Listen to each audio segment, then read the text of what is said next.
You ever wonder, what is the truth? Three things cannot be long hidden: the sun, the moon, and the truth. And the truth shall set you free!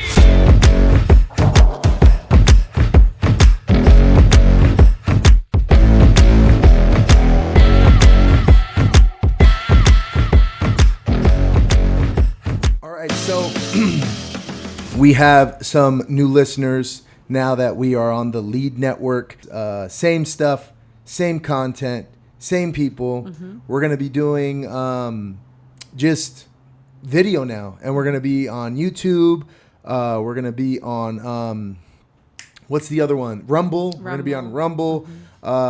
Much more platforms, but you could still find us in audio only. That's not a problem at all. To our new people that we may have tuning in and wondering who we are, I just want to give you an introduction. My name's Danny Molina. I live in Temecula. I'm a dad out here, and I'm an advocate for parental rights. I started this platform because I got involved in the school board, and I felt like our school board at the time wasn't being given a fair shake about what exactly we were doing and what was going on. So I wanted to originally start a platform to speak to the local community, to really fill them in on what's going on. I felt like I'm a dad. This stuff matters to me. Why is it that KTLA can come in, spin a story on what happened the next day that completely misrepresents what it is parents and community members actually want? So that kind of evolved into talking with people, and I speak to people who I don't necessarily agree with. This is a free speech platform. I'm a United States Marine. I did 9 years in the Marine Corps. I believe in free speech wholeheartedly.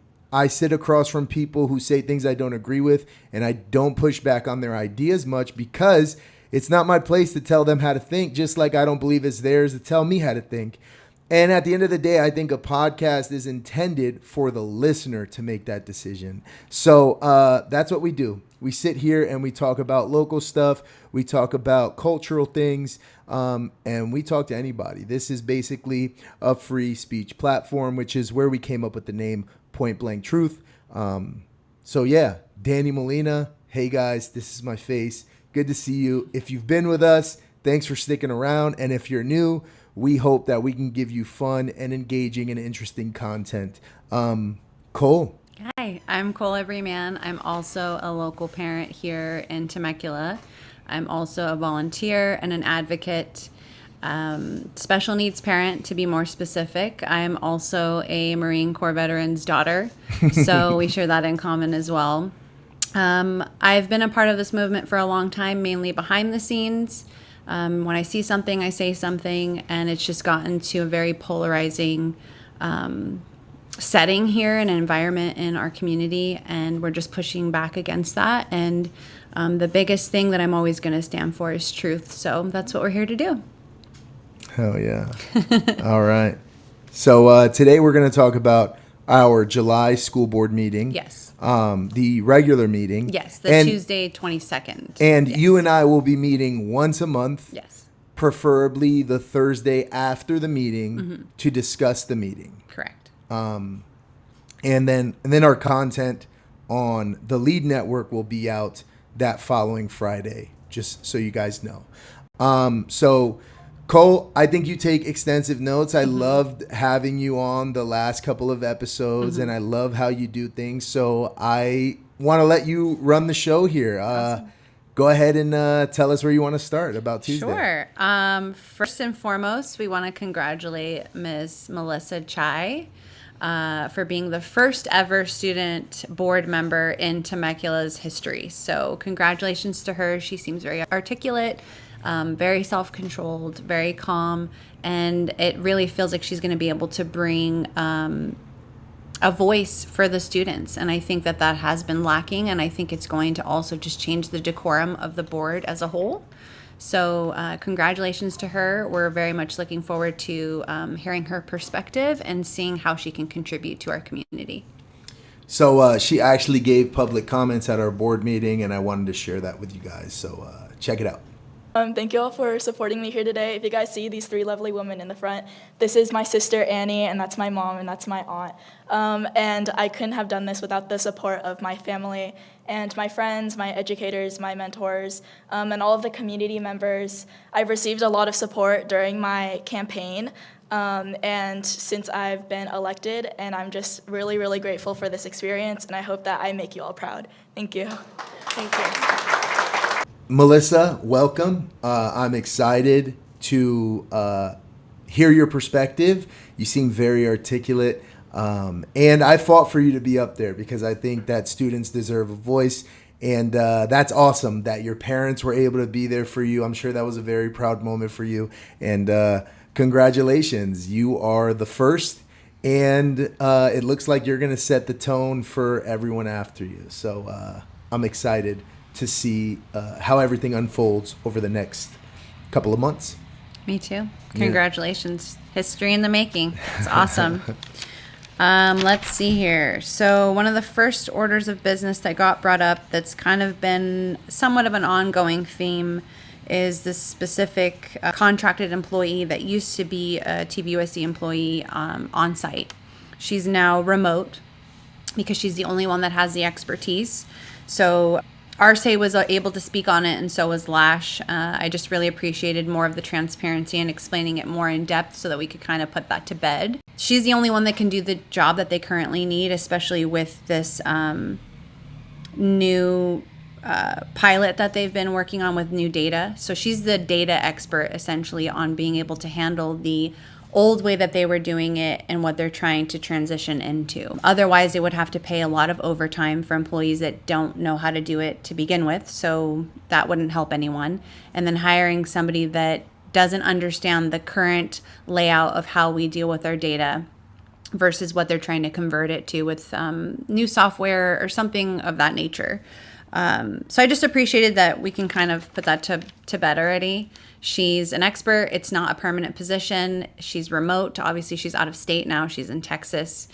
She's just with us until they can fully transition everything. And then eventually her position is not necessary anymore.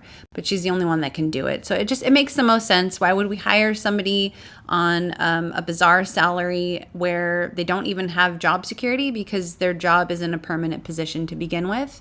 And then why would we overload the current employees when they also don't know how to handle the job to begin with? So none of that makes sense. So I think that they're doing exactly what they should be.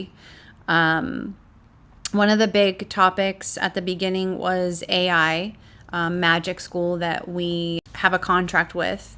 After the fact, I've learned that a lot of schools that get these AI programs, and it's not, I don't know if it's specific to Magic School, but I know it does happen with Dojo, and a lot of the elementary parents probably are aware of what that is. But essentially, these schools and these districts are signing these contracts as our kid's parent. So there's some sort of legal loophole when they're signing off on the data privacy stuff. So I'm very curious to know what that looks like for our district.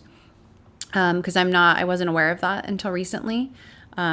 So I would like to find out how we can have access to that, or if they can answer those questions for us, because that's a bit concerning as well. Because I know they were very big on explaining and helping us understand that the data would be protected, and that's why they were going through certain companies and had certain contracts in place to make sure there was no data mining going on or data sharing. However, the other concern now is, did you guys sign on our behalf as their parent? Because you're not their parent, you're not their guardian.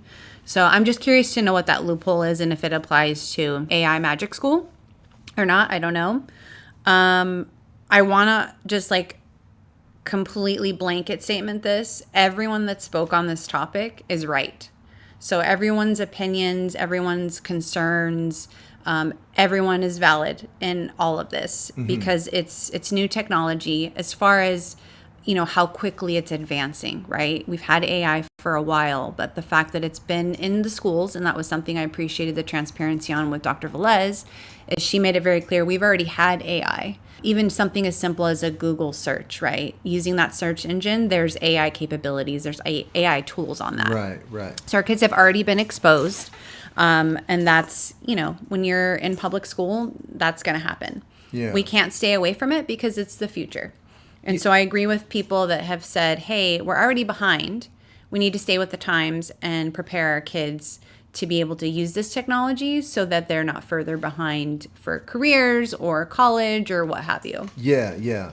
I agree. I thought it was interesting, though, how I like Dr. K's idea. And I didn't understand why that got shut down. I don't think that parents are against it. I don't think that parents would have an issue with it. But giving us a voice on implementing AI makes us feel like a stakeholder. Right. And I think that, like, Dr. K ran on parental rights, and that's part of it, right? Is like, make me feel like I'm a stakeholder in this, like my opinion also matters. And I just didn't like how he basically, okay, for those of you who don't know, Dr. Komorowski basically recommended that we put out a survey for 2 weeks to parents, and as long as we got 51% of parents on the survey saying yes, they wanted it, then we implement it, but we shouldn't expose it to the children until we get with the parents. Like, I get it, yeah, like, people are just generally exposed to it, but there are some parents who might not like it, and Right. like, I think, again, I don't have an issue with it. I think most parents won't, but just letting them feel like, hey, I don't like it, letting us know as parents that this is going to happen. Like, a couple years back when we had the curriculum issue, the survey went out, and the issue was we didn't get a lot of feedback from the survey. Correct. And I've talked about this before and I think this is nationwide, where parents are like, we want to be involved, but like, we don't always look at everything and read everything, So seeing the board make a decision to move in a direction where we're trying to empower parents and we want to work with parents, it sends a really strong message. Right. So I think that voting that down was more about, we don't like Dr. K, so we don't want to go with that. We don't ever want to let him get a win up here. And that, at least that's what it seemed like to me. And I just didn't like it because it feels It like... doesn't hurt anything. Right, So we should have exactly. just done it. It doesn't hurt anything. It shouldn't prevent the contract. And that was, I think, essentially the point, was approving the contract so that they could move forward, especially since they had piloted it with some of the teachers. And that's mainly what it's being used for. That's its main function, is to provide tools to the teachers to be able to evaluate each individual student in a way they can't do on their own, because it's pulling in all this data as they assign them these different tasks, right? And then they can have rooms where kids can participate with the AI in a controlled room and controlled environment. But that is just like a side piece to it. The main thing was, it was for teachers' use only. It wasn't something that kids could just be willy-nilly with and just start creating their own whatever it is that they could be doing with it. So I think that kind of shifted that conversation too, because it was like, well, it's not really for the students per se. It's more as a tool for the teachers who have already piloted it and want it and feel like it's very necessary, and it'll be much more helpful for them, because again, most of the people that are using this, it's in the gen ed classrooms. That's like 30 plus kids. How are they able to get a better picture of each individual student on that level to then hone in on, okay, this is where you're struggling with math. Now we know how to cater to what you're struggling with, right? Whereas doing that one-on-one, that's not really possible. So I agree with you. It didn't hurt anything, so why not just do it as a heads up to the parents? Hey, we're going to be using this new technology. It's mainly for our teachers, but kids can be exposed to it depending on how they do a lesson plan, or if there's some sort of task that they're giving them to pull in that data from, right? So I think that it's kind of like a give and take thing. And there was a staff member who made a comment that like, oh, I don't think the teachers really like it, so I don't think teachers would want to bring something in that parents didn't want. And it's like, that's a really broad assumption. You're Correct. assuming that the teachers are representing the parents, And they're not. Yeah, well, you know, like Yeah. I don't think our teachers are bad, but No, I of think course that, not. but I think, you know, it's, you can't assume that the teachers are acting in the best interest of the Correct. parents. There are stakeholders here, Correct. parents and teachers. Those Right. are not the same. No. That's like saying one board member is acting in the best interest of another board member. We already know that's not Correct. the case. Yeah, so it's I don't know. It was just, it seemed like there were a lot of like loaded discussions to Yes. just try to push this and be very dismissive of Dr. K's idea. Like, you know, I've been an advocate for parental rights, so I just, when he was saying that, I'm like, yeah, I like that, and Yeah. like Again, it doesn't hurt anything. Yeah, make it's me getting feel more like, information. Yeah. It's putting it out there saying, hey, our Right. teachers are using this new technology. How do you feel about it? Yeah, that's That's it. it. That's it. Right. And that doesn't hurt anything. Yeah. Yeah. So It shouldn't prevent the contract from moving forward, No, but Dr. K no, was no, very no. clear about that as well, and I will give him credit for that. Hey, I approve it for the teachers, but I do not approve it for the kids until I hear from the parents, because Right. that's who I'm representing. Right. So I think that's a good compromise as well. Yeah. So move it forward, Yeah. but with the understanding that our kids shouldn't be exposed to it until the parents say that they're okay with And it. again, I would like to point out, because I'm in Dr. K's area, Uh-huh. that it's that mindset and that perspective, Mm-hmm. I believe, why he got voted Reelected. in again. Yeah. Yeah, is because he says he's for parent rights, Right. and then on the dais, he makes it very clear Right. that parents are stakeholders here. I want to know what they have to say. So I appreciate that, and I just, you know, it was annoying that got voted down. Cause Yeah, went it pretty wasn't necessary. Yeah. I think then you're saying there's this perception. Well, it's a valid assumption to make at that point, because it didn't harm anything. It wasn't preventing the contract from going through. It was simply just, again, having the stakeholders, one of the most important stakeholders, the parents, just being involved in the process. Yeah. So I agree that it could have been handled better. Yeah. I agreed with Jen's approach that and at times it can do more harm than good. But again, I think there was a bit of a misunderstanding on what the AI is being used for. So it's a tool for the teachers primarily, with opportunities to use the environment with the tool to collect more data on the students. But again, it's controlled. There's guardrails. They won't be able to just do whatever they want. And Emil actually tested it out himself, and he was able to experience it as a student in that controlled environment. So it's good that some of the board members are also going and looking at what they're voting on, right? And making sure that they understand what it entails and what it's capable of. I agree with Steve too, mentioning that the teachers have given nothing but phenomenal positive feedback. So we should trust that. Of course we should. And also acknowledge that parents should have input, as Dr. K tried to bring up. So again, everybody was right, even the people making public comments. Hey, I'm glad that you guys are finally getting with the times. Also, yes, please be cautious, but this is a good thing, right? I know we briefly went over the guidelines for the governing handbook, and I actually wanted to give my own personal shout out to Greg Langworthy for helping with the civility policy. That is exactly what we've all been trying to do, is have stakeholder involvement. He gave his time, his expertise to make things better for our community and for our students and for our teachers. And so I just want to acknowledge that, because that's what this is all about, what we're doing right now. It's involving the community, keeping them informed, and also encouraging them to do the very thing that Greg did, which is get involved. Yep. Wherever you can serve, do that, and it's only going to make everyone better for it. So I did want to give him a shout out for that. I appreciated the public comments on it, of essentially just saying, hey, this is a good compromise. Editing it together, all of that. Again, that has been the goal since this re-election process has happened, is to get everyone to be collaborative. Right. And find compromise, which I know is an icky word for some people, but I'd rather have compromise than conflict. Yeah, right? Solutions, solution driven. Hey, you're making too much sense for our district. Right? Let's see. Well, I'm not gonna bring that up.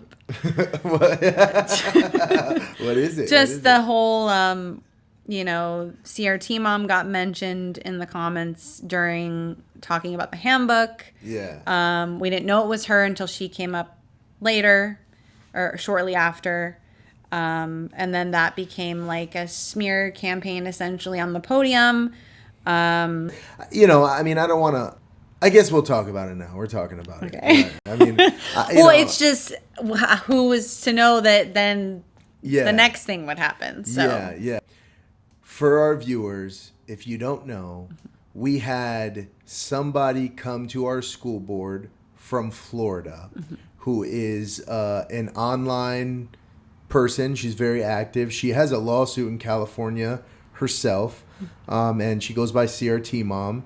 And David Sola went up there and gave a public comment, basically calling her out, saying she doesn't live here, she doesn't belong, and he threw some accusations at her that I haven't seen any.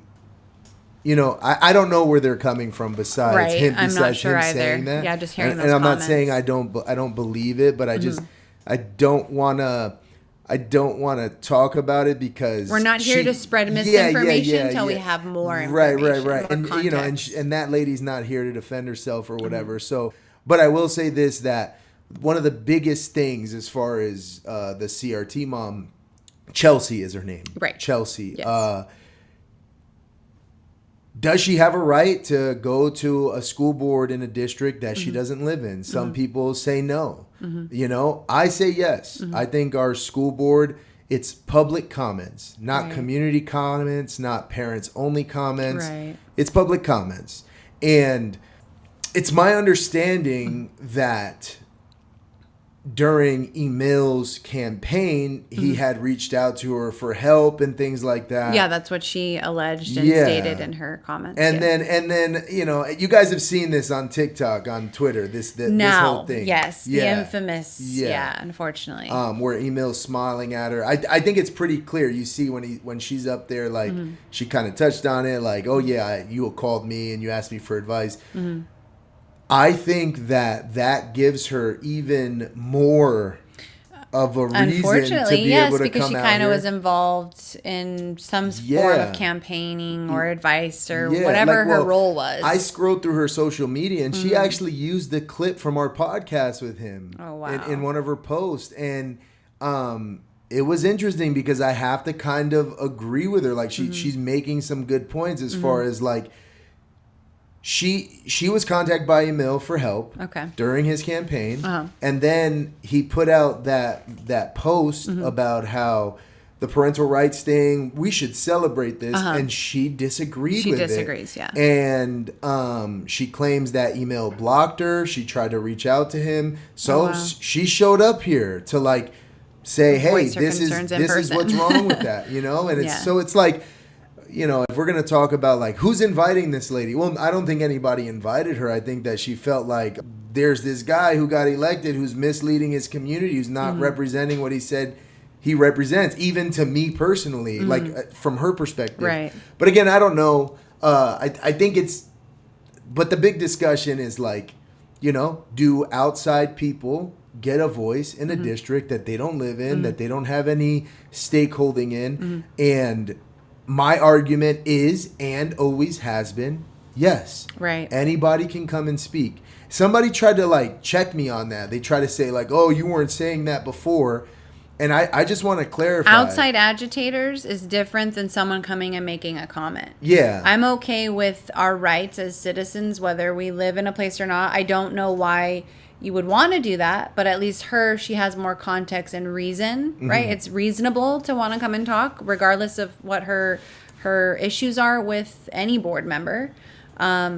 Agitating is another, and threatening and all of those things. So yes, anyone should be able to come and speak on something that they feel needs to be public knowledge, or just simply to say yay or nay to something. Yeah. I think when they're disruptive, or they're threatening, or they're alleging things and they're just causing chaos, then that we need to mitigate some of that. Yeah. And just to clarify, when there was outside agitators that were coming here to attack Jen and Joe and Danny Gonzalez at the time, it's important to note that, and I had to clarify this with somebody, is I was never against that. I simply am just pointing out the double standard Correct. of you were okay with that, but there were people who were okay with that, and now they have an issue with that. Right. Like, was I annoyed by it? Of course. Yeah. Did I Yeah. feel like it was unnecessary? Right. Yeah, but did I ever feel like that person shouldn't be allowed to speak? No, never. No, Never. because I've it's their never- right. Yeah, it's exactly 100%. Yeah, it's their right. Yeah, it's We their don't right have to come like here. it, but yeah, yeah. But the and then she showed up at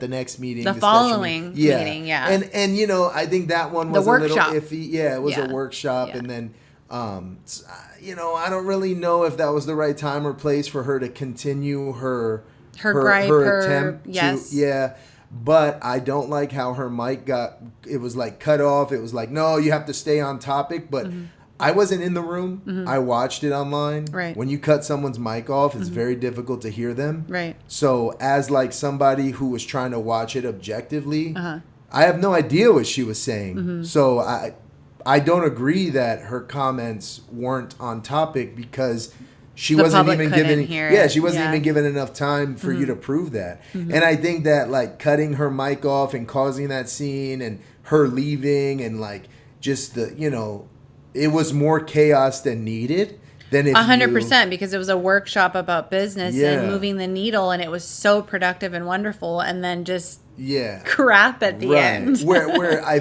like let her go a little bit, let her talk, and this also leads, and I know we're kind of straying, but we're touching on Right. the special meeting that just happened, but Right. we could talk about that since we brought her up, and I think Sure. that's the only.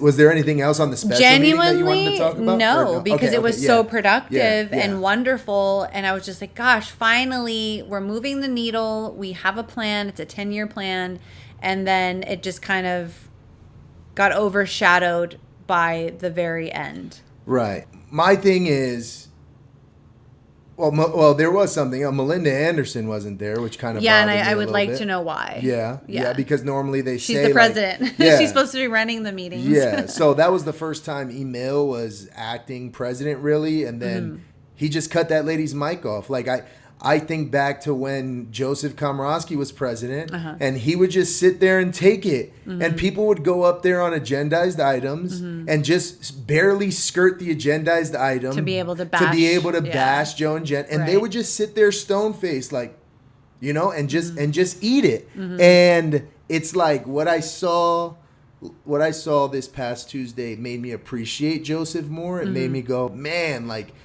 it's like he wasn't afraid to be told all those things he was Right. told, where it seems like Emil immediately is like, no, stop, this has nothing to do with, and it just, I don't know, almost if you just let her speak and then nobody claps and she sits down, and then we move on to the next comment Right. where that lady had some very nice things to say. Right. It was like that would have been a nothing comment. nothing burger. Yeah. But, Yeah. Riley was in the room, and I'm sure Riley was recording. I'm sure they were looking for some more viral content, maybe. I don't really know. I don't know. I don't know how I feel about that meeting. Yeah, yet, and but it was a very productive meeting, and it was just completely overshadowed and crapped on by, this whole public viral situation. It just really took away from our superintendent, all the Yeah, directors, yeah. all the hard work they've put into this plan. yeah. I hope that people will actually watch the workshop, not just the highlight reels and the viral clips, because it was a very good plan, and so many wonderful people that have had years and years and years in this district of experience have been able to collaborate, and that has been something that we haven't been able to do in a long time. Yeah. One thing I think I had notes on is at an hour 44 and 50 seconds, they were talking about the free speech stuff. Oh, okay. Do you remember that? Yeah. So we're back to the regular meeting Right, that of the happened 22nd. on the 22nd. Yeah. They had a discussion about basically it was more kind of revolving around whether students can protest and how the district should deal with that. Correct. Should parents be notified, or are we putting staff in more danger by making them like, oh, now you're putting your hands on students, Right. oh, you have to do a permission slip, well then that's like a school sanctioned violating. event. Yeah, So in that context, I don't think that they should get a permission slip because it's not the law. Yeah. And that is the unfortunate part of some of the major issues we've been dealing with for the last several years is California law versus what the parents of those communities actually desire to have happen. They're not in sync. And that's a legislative issue, not a school board issue. Yeah. And so they have to find workarounds, and this is what they did. It was like, hey, we can't ask for permission slips because that's violating the student's rights as a civilian, right? Whether they're a minor or not is irrelevant. They still have rights. They were able to come to, I feel, a very decent compromise of alerting the parents that they have left the school site. Right. And now it's up to the parent to get in touch with their child and say, where on earth were you? What were you doing? And then for them to deal with that as a family at home. But as far as putting teachers in danger or in a position where they are violating those children's rights by saying you cannot leave this school site, that's opening us up for violence, for lawsuits, I agree. all kinds of chaos. Yeah, and you know what's interesting is I've noticed that a lot of times conversations like this, two different conversations are being had. Correct. And what it is parents are thinking about their young child, their child that's in 5th grade, 6th grade. Oh my goodness. And you know, Annalise is in high school now. I've seen such a shift in her become like a young lady and just becoming her own person. Of course. So I see it differently now. You know, like I respect the board members who are like, no, parents need to know, you know, and some people will say that children don't have rights, you know, and if that's how people lead their household with that philosophy, I mean, that's their prerogative. Right. I definitely feel that way about my 8-year-old, where it's like, bud, you don't really know life yet. Like, you're just a kid. Like, you're not protesting nothing. Yeah. But if Annalise is like, no, I feel strongly about this, and here's why, Dad, and I'm going to do it. Like, shit, do your thing, baby. Just be safe. You know? Exactly. And there's consequences, whether they're positive or Right. negative. Every action has a reaction. Right. So it's instilling that in our children too. Hey, in our house, we're not leaving where we know you're safe. But if you choose to do that, one, it better be for a damn good reason. Yeah. But two, you need to be able to deal with the consequences. If you don't get in trouble with the school, you're still going to be, there's going to be consequences at home.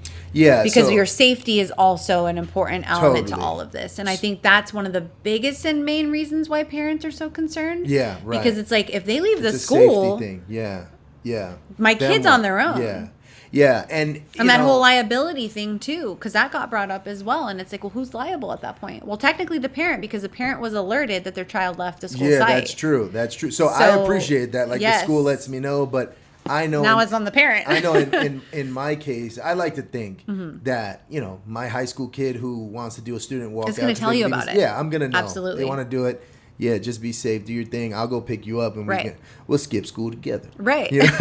I'm coming with you. I feel passionate about this as well. But one thing that did bother me that I want to bring up is Steven Schwartz was like, haven't you guys skipped school before and gone out and hopefully you didn't get caught? And like, you know, I have an issue with a board member on the dais taking that perspective. A lot of students do things that they shouldn't be doing, and we shouldn't be because celebrating. you can that. doesn't mean you should. Like, that's Right. like, you know, that's like a board member being like, don't you guys remember doing cocaine Right. in high school? Who cares if they do a little bump? It's like, no, that's not appropriate. Not dude. at Like, all, and it's a risk. Yeah, I don't think you should be encouraging that. And Right. the other thing that's funny is when that happened, Melanie was like, I've never skipped school because she's like Me a square. either. I was You like, guys are follow the squares. rules to the Right, flippin' T. right. So They'd it's- be like, you want to say, heck no, I'm not. I'm going to 6th period. So like, I understand what Steven Schwartz was saying. Oh, totally. But it's I think inappropriate and it's like, irrelevant. come on, dude. Like, young kids are also when I was in high school, kids were having sex in school sometimes. Literally. You know what I mean? Yes. Yeah. So it's like, is it okay for a board member to just go ahead and be dismissive of that? Like, You're it's right. no big deal. Just let them do it. Like, no. Dude. Like, and it's funny if you watch that part, like he says it and the board member's like, What? yeah, they're like all like, okay, moving on. It's like, come on, dude. I get it. I get where he was coming from. It just was not well received and it wasn't appropriate. Mm-hmm. So they're all going to have those moments. But yeah, I definitely don't agree. We shouldn't be skipping school for any reason. They're there to get an education. Right. But if you want to use your right to protest, please make it worth your while and just Yeah. be careful. Totally. Because it's not even about the other kids that are participating. It's the adults that don't know what you're doing, that Yeah. are out in the community that might have ill intentions. And it's also there's like- no one there to protect you. Yeah, and also like a bunch of kids protesting, leaving campus, they're Right. young, there's testosterone flowing, mob mentality happens. 3 kids decide to block the road, and then you get Yeah. into that group thing. Yes. You know what I mean? And then it's chaos. It's just weird. So, yeah, I appreciate the district with their decision. I do want to be notified, but I'm confident that I'll already know. And again, that is something that I've always harped on the most since the beginning of time. It's the parents' responsibility to be involved with their children. And that's where I do agree with Steve Schwartz. I know it sounds like it's happening a lot because I don't agree with that guy at all. But, sometimes you got to give credit where it's due. And it's like, you need to be involved, parents. And I've said that from the beginning. If you know your kids and you know at least just what's going on in their classroom, maybe not even the whole school, just with them and their teachers, your kid's going to tell you. Even maybe accidentally, tomorrow after second period, we're going to go and do it. Oh, really? Yeah. All right, good to know. I'm going to find my iPhone and I'm going to track you, and that better be where you're at, Yeah. My kid's going to find me in the parking lot like, Yep, I knew it. Shit. Yep. I got to go back, guys. Got to go back to class. Yeah, so if you are involved and you know your kid, then hey, Yeah. it'll be a non-issue for you. Yeah. So, Another thing, at an hour, 55 and 3 seconds around there. Okay. We've been pretty adamant and consistent with our disappointment as far as the board's conduct with each other. oh my gosh. And- here we thought that it was getting better. Yeah. From our episode I from know. March and April, and it it's gone really has. to It's shit. gotten worse. Yeah. It's gotten. The decorum is just, there isn't any at this it's, point. It's crazy, and it's so funny is like the people who lean more left are like, this is the conservative board you wanted, so it's like, No. but they, I get it, though. Yeah, I like get it. they have an argument that makes the conservatives who asked for this look And really Sola bad. said this on the episode On that the you last just aired, episode, and yeah. I was like, he's not wrong. Yeah. We did ask for this, just not this Yeah, specifically. it's like we wanted them we there, but wanted we didn't these know they'd people- behave this yeah, way. we didn't know. Yeah, it's like I didn't realize when I got these dogs they'd fight. So Yeah, much. You know what I mean? right? Can we put them up for adoption? I know, literally, and I did have to say I agreed with maybe we just need 5 brand new board members at this point. It'll get us out of the news. We'll stop having crazy conflict. We'll just have to start from scratch. But so at the timestamp I said an hour 55:03. Jen Wiersma was making a comment. Okay. And she's like talking to Melinda Anderson, like expressing her disappointment with what was going on at the time. Right. And Melinda Anderson just leans over to Emil, starts like talking to him. And like Jen Wiersma stops and just looks at her. Waits. Yeah, Yeah. it's like, come on, dude. Just like, hear her out. it's like, I get it. Yeah. You don't like her. Right. You just showed everybody that. It's evident And now. every Yeah. time, these, not just her, they keep showing the world on YouTube Yeah. on one Tuesday a month. Right. It's just drama. Yes. So yeah, it's like, that's just bad. She's talking. Just let her finish What speaking. what could you have to say to Emil? That's so critical. Yeah, in the this middle moment. of her like trying to address you. Right. Like she was just, it's like I feel bad for Jen because she constantly keeps being just dismissed, and Right. and it's happening on the public stage, and there are certain board members who have no problem doing it at this point, and it's evident. And here's the thing. We talk about this a lot too, about how it should never be rules for thee and not for me. That goes for everybody. If we can just all have respect and civility and professionalism, regardless of our feelings, because let's be real, they've all disappointed us at one point or another, or continue to do so. We're able to separate our feelings from not just their conduct, but the business that they're conducting, right? And it's like, why can't you guys just do that? Every time in every interaction, I get it. You annoy each other. It's insufferable at this point. I get it, because in a lot of ways, I feel that way too. Like, you guys are insufferable. I hate to say that, but you are. And it's like, just allow someone to speak. We do it. We've done it on the podcast. Yeah. I don't agree with you, but I am not going to interrupt you. Right. I'm not going to speak to somebody that maybe came with me to the... Imagine. Are you kidding me? Like, what on earth? That is so disrespectful. Imagine you're talking, I just start going... nodding off, or just like talking to the producer. Hey, so anyways, I'm not agreeing with what this bitch is saying. You're so talking, what'd you eat for lunch my today? My bad. It's like, we don't do that.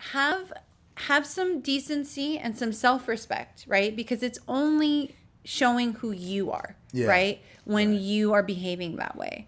Everyone else can do what everyone else is going to do. We teach this to our kids, but you are held to a higher standard, and you should hold yourself to a higher standard.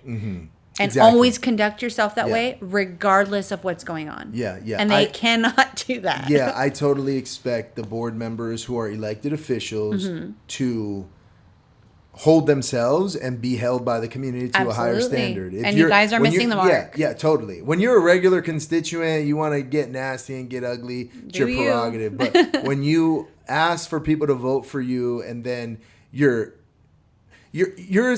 when you act like that on the dais with other people who were elected by other community members, you're spitting in the face of those community members. Unfortunately, yeah. There's a reason why there's 5 of you. Is because this board member is supposed to represent this community. So this trustee area wants them there. When you shut them down and you dismiss their ideas and you don't care what they have to say, I know how the vote's going to go, so let's just vote this. It's like you are literally telling a large portion of the community that I don't really care what you voted for, and I hope this lady resigns. I agree, and I don't know that it's being thought out that far enough to remember that. But it's because they have tunnel vision. They're also mad at each other. Correct. They all have an axe to grind. The focus is not aligned. You're not. When you act like that on the dais, you're not considering the community. Correct. You're considering your personal feelings. And you're not a good leader if that's how you conduct yourself. And it's not about self-preservation. You're there to represent an entire group of the community. It's about preserving their rights, preserving their voices, preserving their perspective and what they expect out of the school district.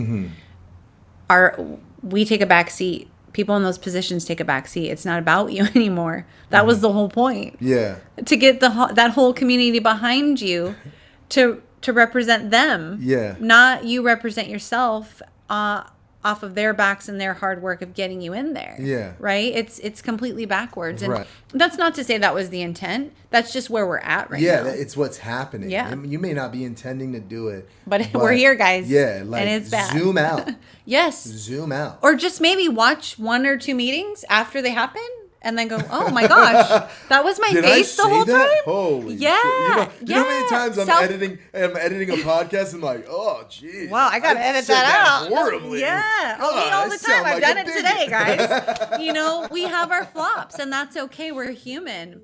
But to not be able to self-reflect when we're holding a position of quote unquote power, but also we're conducting business.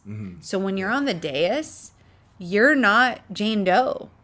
You're representing trustee area whatever. You're representing all the Janes and all the Johns and all their kids. It's not you anymore. You're on the clock, for a better explanation or analogy. You're on the clock. Yeah. You're not you anymore. You're representing a community, and you're supposed to be conducting yourself professionally.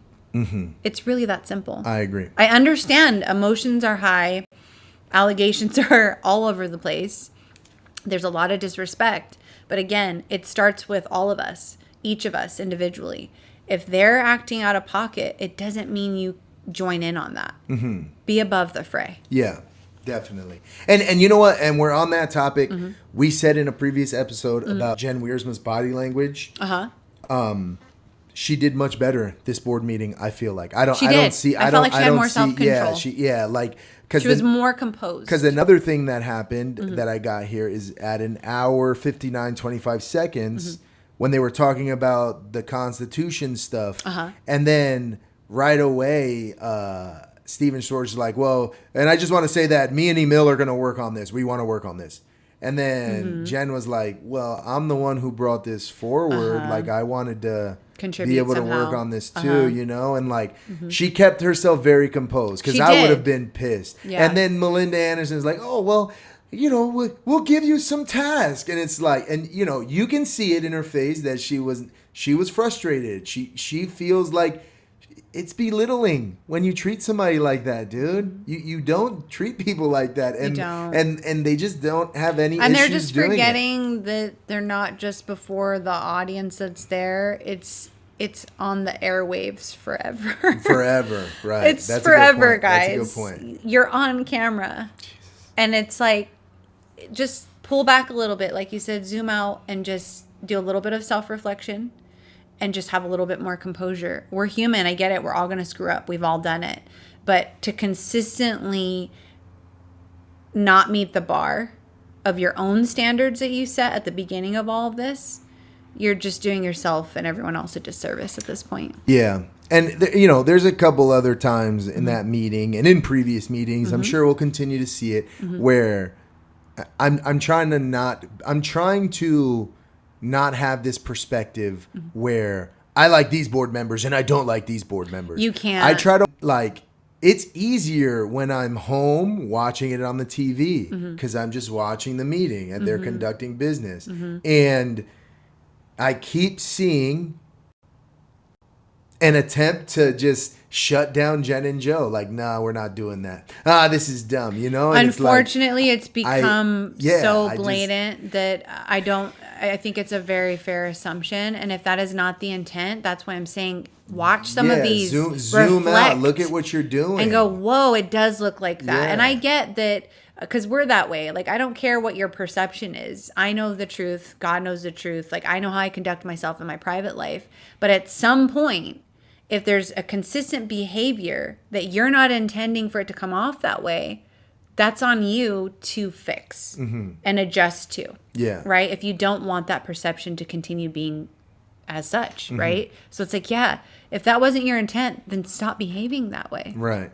Because that's how it looks to the people that are not there or that are not as involved. They're going to just go and click on a 15-second reel on Instagram, or they'll pull a part of the meeting and go, oh, they're a joke. Yeah. Who behaves like this? With no context. Right, with no because context. Because they only have your behavior on camera. Yeah, and it matters. Yeah, like, yeah.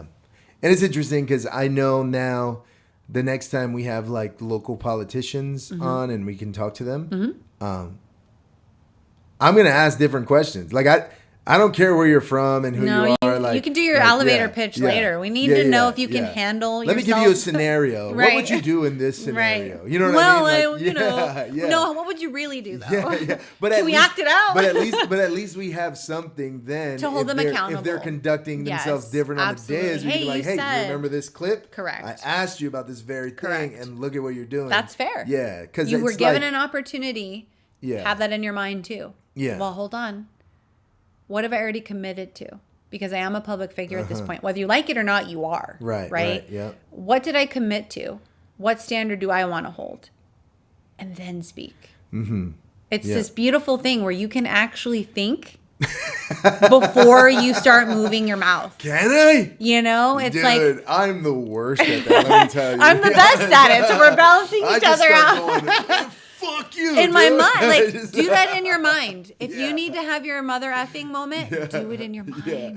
Those are always with the best professional people, right? face. It's like where you can, like, You know, But you're like, okay. fuck you too. Yeah. You know, but you're not going to say it. You don't say it. That's hilarious. Just because you can doesn't mean you should. All right, you want to get into public comments? Yeah. All right. Who do you have notes on first that you want to talk on? The first, I got the watchdog lady that went up there. That's so funny because I just flash forwarded to her. Oh, did you? I have other ones, but like they're not worth mentioning. Okay. I just wrote notes on them. Okay. Cool. Cool. So yeah, we can totally talk about Mary Davis. All right. Let's play it for the listeners, and then we'll talk about it. Check it out. Hi, good evening. Mary Davis here. I'm a government watchdog in Southern California and consider me your regional accountability partner. I am not from this district, but as an outside observer, I do specialize in school board oversight, and I have watched and participated in numerous school board meetings across a variety of districts. So I have a comparative archival knowledge that goes pretty deep. I want to say I did watch last night's meeting, and I have to say it was one of the worst that I'd absolutely ever seen. It was abominable on several fronts, including meeting control, scatteredness, executing the items on the agenda, and most of all, respecting the public's right to be heard. And I will be blunt, simply put, your current president is a liability to the district. From comments tonight, like, I know how the vote is going to go, that gives rise to speculation of either clairvoyance or collusion. From a poorly written draft letter to censoring speakers on a sentence by sentence without giving rise to context or overarching themes, or to agenda items to be put on the agenda only to be dialed back. If that was some type of liability preservation, I have to say it failed because you alluded to that others could make the FPPC or grand jury complaints themselves. I would direct you to the court case precedent of Wyrum versus RKO about duty of care and directing or encouraging others to take action. Next, regarding escalation to the State Department and the superintendent, that body has previously shown marked animus to two of your board members, so is far from a neutral body. Let's see. Going forward, I would suggest maybe a lie detector to test. Like, let's just cut to the chase. Truth loves the light. Who's willing to take a test? Who is not? That would tell us a lot right there. I would also say if you do persist with the State Department of Education, I encourage you that would open the district and the state up to potential discovery. I refer you back to the meeting in July of 2023 where Trustee Barclay received a text on the dais, but later denied that it was district business. Here's part of her recording. And it didn't play because she had it all fucked up. Sorry, I have it on silent. Anyway, I do have the recording where she says she got a text and then they denied that was related. Listen to this. Oh, wait, never mind. Most of all, I would say, let's just cut to the chase. Instead of referring this to the State Department, let's go big. Refer it to the U.S. Department of Education, get the federal involved, especially if we have potential Title IX concerns. Go big or go home. Thank you. Hell yeah. Go big or go home, baby. I mean, normally I agree, but let's back up a little bit. So I think that she's totally valid on the decorum from the night before. So real quick for the listeners that don't know, right?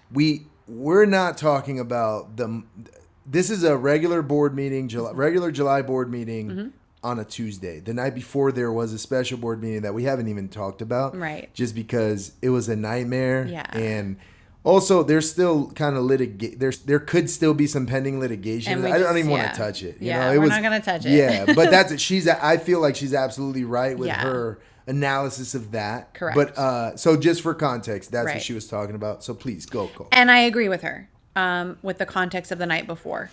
I have to disagree with her a little bit on how the meetings had been handled prior to that. I felt like there were some hiccups here and there, but business was flowing. They were able to get a lot accomplished. So I don't want to totally validate that blanket statement because it's not totally true.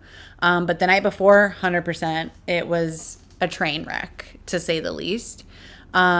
She's extremely knowledgeable. She's giving some amazing unsolicited advice that normally we would have to pay for. But a lot of it is also common sense. I don't know exactly what she meant. Maybe when she said that the president was a liability, she was referring to the whole people being able to speak or not speak. I think maybe that's what the context in which she was saying she was a liability. Yeah, well, because, and I kind of agree with that because watching that meeting, it was kind of like what we were talking about with CRT Mom, where Emil just straight cut her off. Well, at the Monday meeting, it was like people were allowed to go, and then it's like, and then they weren't. Well, you're not. But they did. You're fix not really it. touching. Yeah, they did let them come back and speak again. Yeah, that's true. And Emil actually was the one that advocated for that. Yeah, because they were just going to kind of let it be, and he was like, "No, we need to take a second," because they took a recess, and then they came back and said, "Everyone that didn't get to finish speaking, go ahead and finish speaking," which also included Steve Schwartz's daughter. Yeah, who literally didn't get like more than a couple of words out. Yeah, before she was told to just sit down. What was this your lady's name? Mary, is that right? Mary Davis. Mary Davis. Mary Davis. Please keep going. She knows her stuff. I mean, thank you. I would be thanking her for at least the unsolicited advice. It was interesting that she quoted the meeting from 2 years ago as an example, which I thought was a little bit fishy because she kind of only made it seem like she'd only seen a couple of meetings this year.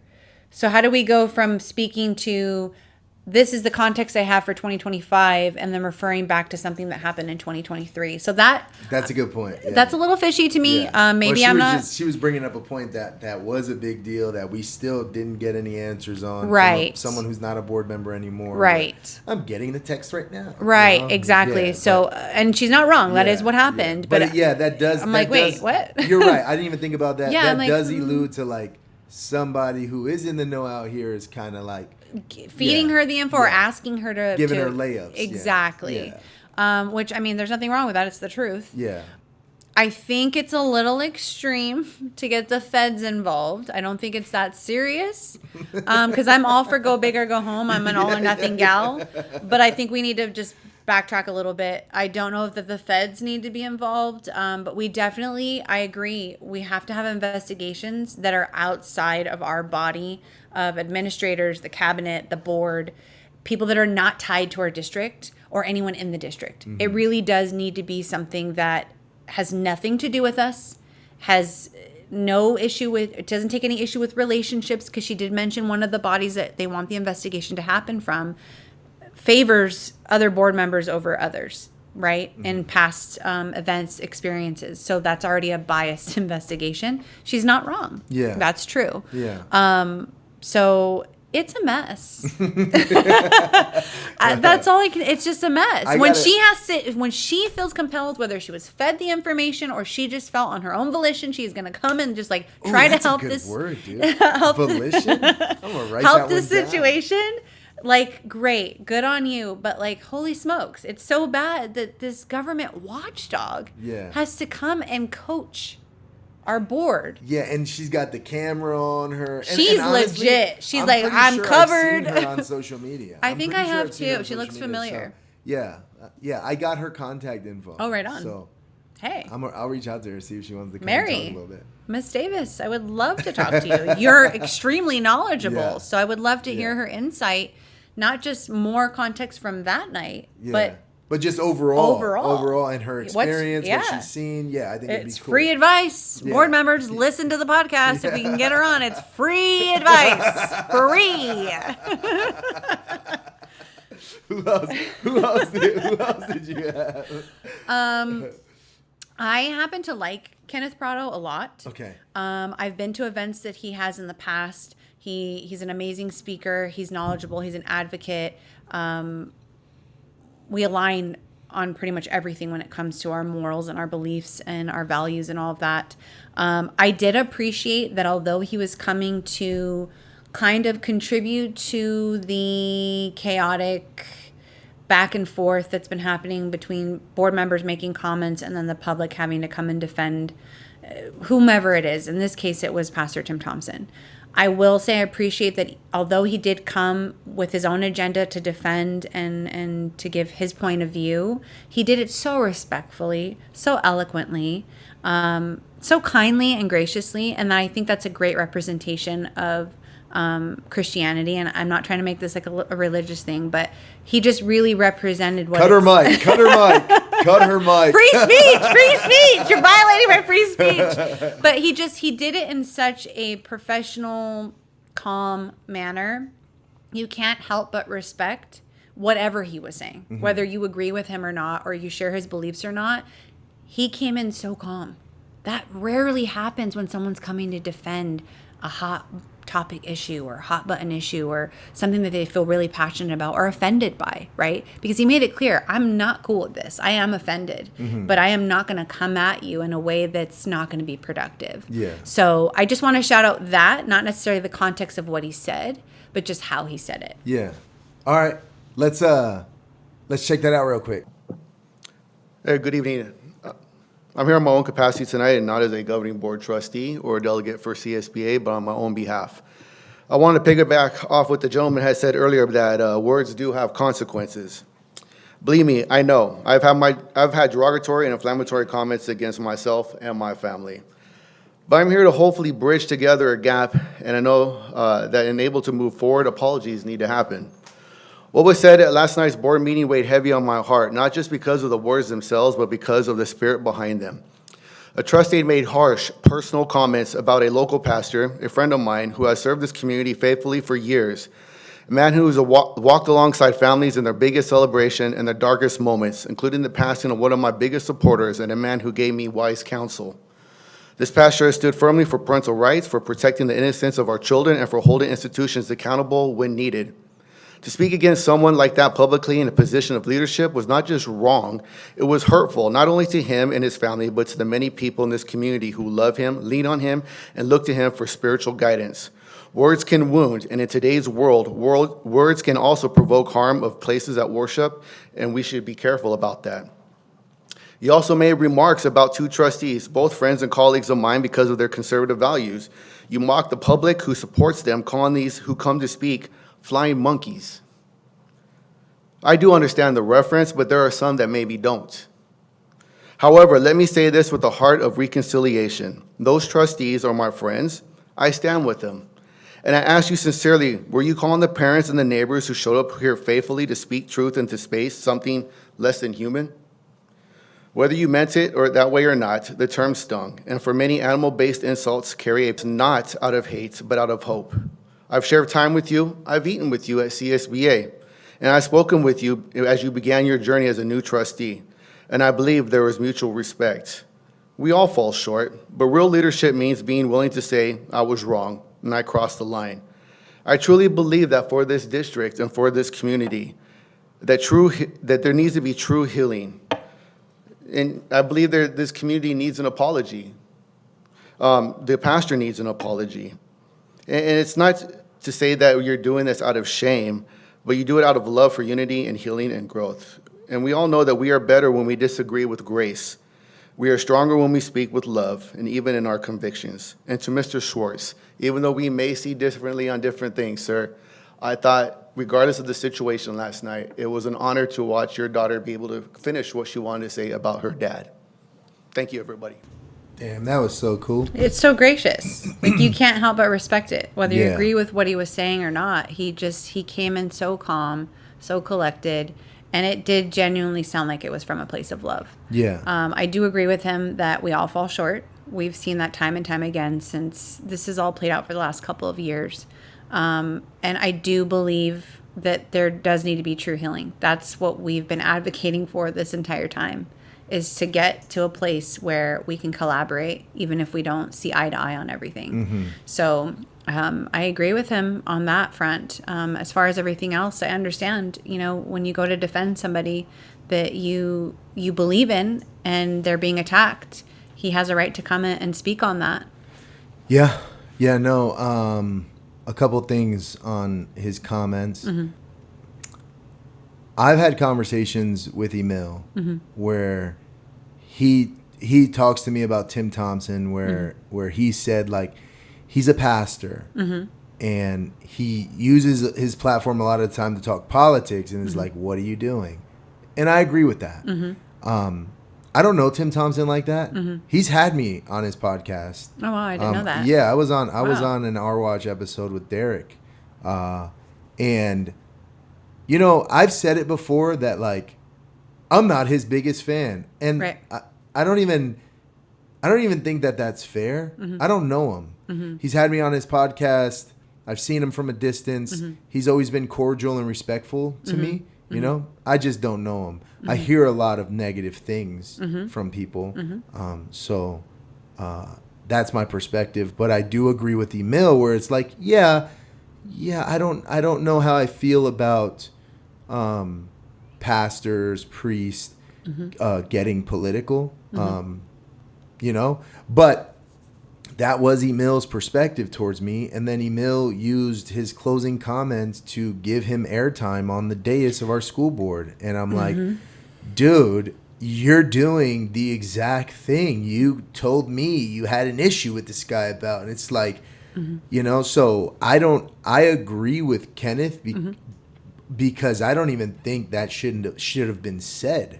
Right. I don't even know why it's like, if I gave airtime on our podcast to every person that has said bad things about me, nobody would listen. Right. You know what I mean? Because it becomes so personal at that point, Yeah. and it's distracting, and it's taking away from what is supposed to be happening. Right. So there's a few things I want to unpack with that. Yeah.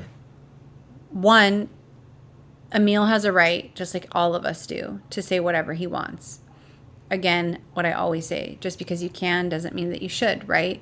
But he does have that right. So if he wants to come out and air certain grievances on a public platform, he has the right to do it. Is it in poor taste? Of course. Could it have been done differently? Sure. Yeah, there's a lot of different ways. But I think because everything has played out so publicly, he just felt comfortable that that was the next best step, because he did mention in those comments that he tried to do it privately, but he wasn't getting a response. I see. Again, that doesn't necessarily give you a good enough reason to do it publicly, but I completely understand that viewpoint. Yeah. Priests, pastors, bishops, whatever, getting political. I do want to make a statement about that. Okay, yeah, because technically that is exactly what men of God are called to do. They do have to get political sometimes. In the Bible, we're taught to obey the laws of the land, right? And obviously there's a lot of stuff going on in California that none of us agree whether we're religious or not. But we have to go and fight legislation to change those laws, and in the meantime, obey them, right? So that becomes a political thing because it is political. So I get people like the whole term of separating church and state, and religious people shouldn't be involved in politics and vice versa. But that's actually what we're called to do, because it's about doing what is right. Yeah. And unfortunately, that means having to go into a really dirty arena like politics, which Right. is very nasty. Right. We've seen that just on a local level with So- our oh school my board God. and the city council, Yeah, right? yeah. So we are called to do that, and it's specific to men of God. Women too can help, advocate and help change legislation, of course. But but men specifically, like pastors, bishops, Yeah. priests, they're actually called to do that. Not all of them. Yeah. It doesn't mean every single. If the Lord is calling you to do that, and you have a platform, and you have the ability to do so, then do so. That's not to be taken out of context either, though. That doesn't mean then feed into what ultimately happens when you're in those arenas. Your ego, power trips, Yeah, you're your still connections. Human. They're still human. Right. So Yeah. you're still operating in the flesh while trying to do a holy thing. Yeah. And we're all going to fall short on that. Right, I don't care right. who you are. Yeah. And so that's where it gets sticky and it gets messy. And I think that's where all those opinions can come from, because a lot of people are like, hey, if you're a religious person, like, stay in your lane. And it's like, well, the thing is some of us are called Yeah. to do that. Yeah. But there's a fine line on how we walk that. And that doesn't excuse bad behavior or, this back and forth of making things public, airing out dirty laundry. Like, that's not godly. That's not biblical. But men of God, specifically pastors, bishops, priests, they are called to get political if it's necessary, Yeah. if need be. No, right? I So it's one of those, like, where, like, I get it because I agree to a point, Yeah. but then also, well, we're actually called to do that. So I totally appreciate that, and you're much more religious than I am, and I never looked at it from that perspective. I didn't. Because you do it. You just do it on this platform. Yeah, no, totally. I just know that is his sentiment, and I get so where he's more, coming from. If it's being abused or it's being mishandled, because everyone ends up doing that at some point. We can't help ourselves. Yeah. So that's where it gets messy. And another thing that I talk to Republicans a lot about, whenever they want to hear me, whenever they are listening to me, I say it, where I think in California, we keep losing a lot. The Democrats win because a lot of the Republicans do get preachy. They almost absolutely, are, but that's what I'm saying, right? We mishandle it. Yeah, and again, I get if you're called to do that, and this doesn't apply to Tim Thompson. No, this is never across ran the for board. anything. I'm not even gonna address Tim Thompson. I appreciate what you said with that. That makes sense, but I think that the point you made, there are people who feel called by God to run for office, and then that is what their platform is about, and then their message gets lost in translation Correct. to the moderate in California. Absolutely. If we were in Texas, it'll work. Of if course. we were in Arkansas, but we're you got to in know your California. audience. Yeah. I think California. Don't abandon your beliefs. Don't abandon what you believe is right. No, but you need to know your audience. Yeah, tailor your message a little better to the demographic that doesn't go still to church being every day. truthful and transparent. Don't bullshit them. Right. Don't bamboozle them like some people are talking about right now in this climate that we're dealing with our town. There's a way to do it. Yeah. You got to know your audience. Totally. Without abandoning who you are, because people are voting you in because of who you are. Yeah. Right? Yeah. But know your audience. Yeah. And another thing on Kenneth Prado, that last comment makes me emotional every time when he talked to Schwartz about like, hey, dude, your daughter being able to speak on your behalf. Like, that's so true, regardless of the situation. Absolutely. That was a beautiful moment that she was allowed to defend her dad, and it's like every little girl that loves their dad would feel the same way. Like, how dare you? Yes, that's my father. That's my dad. Yeah. Like, he's human. He's like, he has a daughter, and now I want to look you in the face and tell you how I feel about it, So props to Kenneth. It's funny is he messaged me after I put out episode 50. He's like, hey, dude, here's my number. Give me a call. I want to talk to you. And I called him. Was like, oh, okay. And he was like, I heard your episode, dude. And like, props to you, man. Like, he was almost also checking in on me. And like being because like, you were very vulnerable and open to the public. And he was like, this isn't your fault, man. It's politics. This is what happens. This is what it like, is. Yep. But like, so Kenneth he's a solid guy. He really he's is. A solid guy. It's genuine. I don't know him that well, but anytime I've ever seen him or had any brief interactions or just been at an event with him, he's never switched up. Yeah. So I have to believe that this is who he truly is. He's the type of dude you want in your corner. Absolutely. From what I see. Especially because he's so calm and collected. He's somebody that thinks before he speaks. Yep. We all have impulsive thoughts. We don't act on them.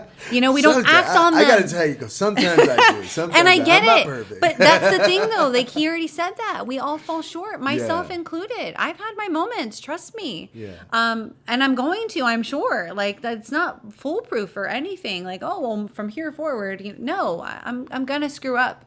But it'll come from a genuine place, right? Because impulsivity is still, there's still genuineness behind that. Yeah. It's just maybe filtered a little bit, right? And it's lacking the filter every single time. So to have people like that, even just to come and give another perspective, but also how to have the decorum, look to Kenneth. Look to Kenneth. He's got it right. So maybe take some pointers from him. Do you have anything else? I do appreciate Josh mentioning the budget again. Did we forget that we have to figure out how to get rid of $3 million in our budget in the midst of all this chaos? Yeah, dude, I agree. Did we forget about that? Yeah. Because we still got to get rid of $3 million worth of our budget that we need because we're at a freaking deficit. Do you want to play that clip and just talk about it or no? Yeah. I forgot to put my name on the top. I'm so incompetent. I do. That's why it didn't work out. I feel like a broken record talking about decorum and how we treat each other, how this could have been handled.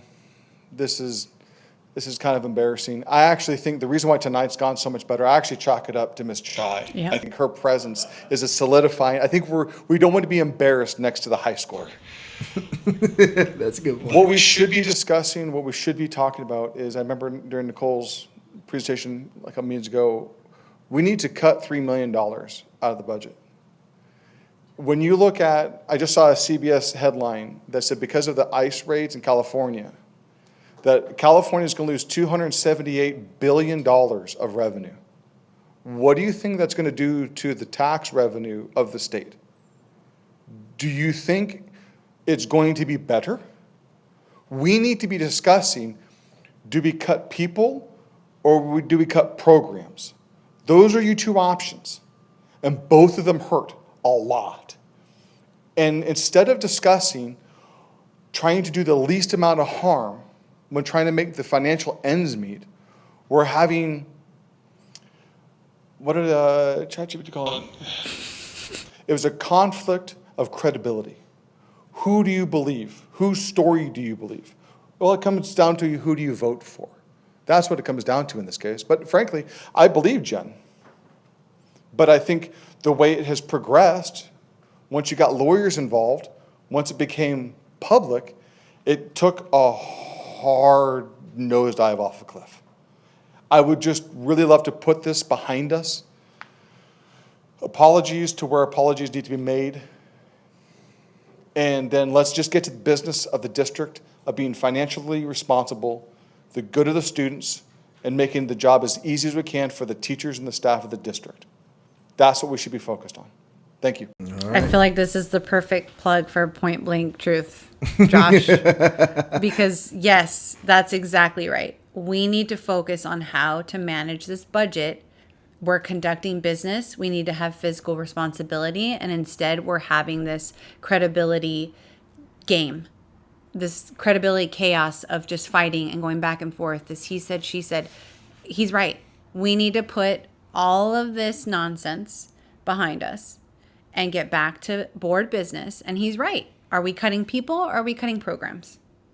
That's the reality we're living in right now because of where the state is, where the nation is, and where our school board is with the budget. Yeah. And he's right. We shouldn't lose sight of that because those have very real consequences and we have to get it figured out. So I feel like that's the perfect way to end it because that's what we keep talking about is, are we being fiscally responsible? Are we doing what we need to do for the teachers and the kids? Yes or no? And right now, everything is about this spectacle instead of what's most important, which is the kids, the teachers, and how to use our money properly. Yeah. I'm not shocked by his comments. No. I love Josh. We had him on the podcast when we were very young. And we get his family's Christmas cards in I this love house. that. So, yeah. I'm not surprised at all. Mm-hmm. So good comments from him. Yep. But yeah. All right, guys. Thanks for tuning in. If you're new to us, we hope you enjoy our content and understand that what's going on in our district and what's happening over here could also be going on in your district. And if you don't even know the name of your board members, I recommend that you step up and get involved.